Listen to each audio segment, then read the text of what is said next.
நேபாள் பத்தி எரியுது. நேபாள் நாடு ஒரு கலவர பூமியா மாறிட்டு இருக்கு.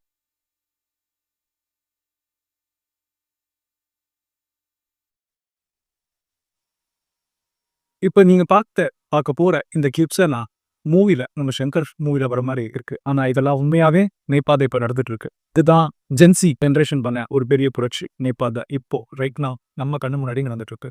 சோசியல் மீடியாவ ஓப்பன் பண்ணா இந்த கிளிப்ஸ் தான் ரொம்ப பரவலா வைரல் ஆயிட்டு இருக்கு.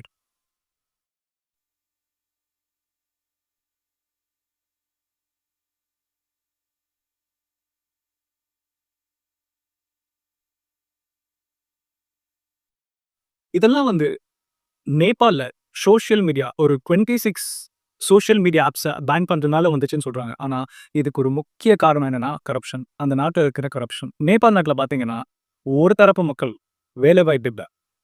பசி, பட்டினி, பணப்புழக்கம் இல்ல. பொருளாதாரம் ரொம்ப அடி வாங்கியிருக்கு. கஷ்டப்பட்ட வாழ்க்கை.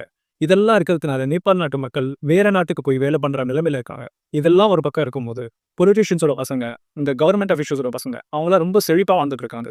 ரொம்ப காஸ்ட்லியான பிராண்டட் ஐட்டம்ஸ வாங்குறதா இருக்கட்டும், நைட் பார்ட்டி பண்றதா இருக்கட்டும், இல்ல ரொம்ப சொகுசான ட்ரிப் போறதா இருக்கட்டும், இந்த மாரி வாழ்க்கைய அவன் வாழ்ந்துட்டு சோசியல் மீடியால அப்லோட் பண்றப்ப, அது ஒரு மீம்ஸ், ட்ரால் மெட்டீரியலா மாறுது. இதத்தான் ஜென்ஸி கையில எடுத்தாங்க. கவர்ன்மென்ட் அஃபிஷியல்ஸ், பொலிட்டீஷியன்ஸோட பசங்க பண்றத நெப்போ கிட்ஸ் அப்படின்ற ஒரு ஹேஷ்டேக்ல மீம்ஸ் கிரியேட் பண்ணி, ட்ரால்ஸ் கிரியேட் பண்ணி அதிகமா வைரல் பண்ண வச்சாங்க. இத பார்த்து பொறுக்காத நெப்போ கிட்ஸோட கவர்ன்மென்ட் அஃபிஷியல்ஸ், பொலிட்டீஷியன்ஸ், அப்பாக்கு அவங்க என்ன பண்ணாங்க, இந்த சோசியல் மீடியா இதுல தானே நீங்க ட்ரால், மீம்ஸ் எல்லாம் வைரல் பண்றீங்க. அத நாங்க பேன் பண்றோம்னு பேன் பண்ணாங்க. பட் அதுக்காக அவங்க குடுத்த ரீசன் வேற. என்னன்னா, இந்த ஆப்ஸ், சோசியல் மீடியா ஆப்ஸ் இருக்குல்ல, அவ ப்ராப்பரா நேபாள் நாட்டோட விதிகள் படி ரெஜிஸ்ட்ரேஷன் பண்ணல. ஆனா, இத எதிர்த்து ஜென்ஸி ஜெனரேஷன் போராட்டத்துல ஈடுபட்டாங்க. பொறுமையா, நிதானமா நம்ம ஜல்லிக்கட்டு இருக்குல்ல, அந்த மாரி தான் ஆரம்பிச்ச ஒரு புரட்சி தான் இது. அப்படியே பெருசாகி, பெருசாகி, பெருசாகி ஒரு கட்டத்துல இந்த கவர்ன்மென்ட் என்ன பண்ணாங்கன்னா, ஷூட் அவுட் பண்ண ஸ்டார்ட் பண்ணாங்க. இதுல ஒரு 19 பேர் செத்தாங்க. 100க்கும் மேற்பட்டவர்கள் பாதிக்கப்பட்டாங்க. ஹாஸ்பிட்டல்ல அட்மிட் ஆனாங்க. இதுக்கப்புறம் தான் இது ரொம்ப பெரிய பூதாகரமா வெடிச்சது.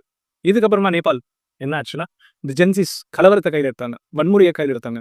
நீங்க எங்கள அடிக்கிறீங்களா? நாங்களும் உங்கள அடிக்கிறோம். இனிமேல் கரப்ஷன் இங்க நடக்கக்கூடாது. இப்படியே ஸ்டார்ட் பண்ண இந்த பிரச்சனை, ஒரு சில நாளா நீங்க நியூஸ்ல பார்க்குற, சோசியல் மீடியால பார்க்குற, நேபாள் நாட்டுல நடக்கிற, இப்ப நீங்க பார்த்த கிளிப்ஸ் எல்லாமே நடந்துட்டு இருக்கு. ஜென்ஸி தேடி, தேடி இந்த கவர்ன்மென்ட் அஃபிஷியல்ஸ், பொலிட்டீஷியன்ஸ் இவங்க எல்லாரையுமே அழிச்சிட்டு இருக்காங்க. அடிச்சு விரட்டிட்டு இருக்காங்க. நீங்க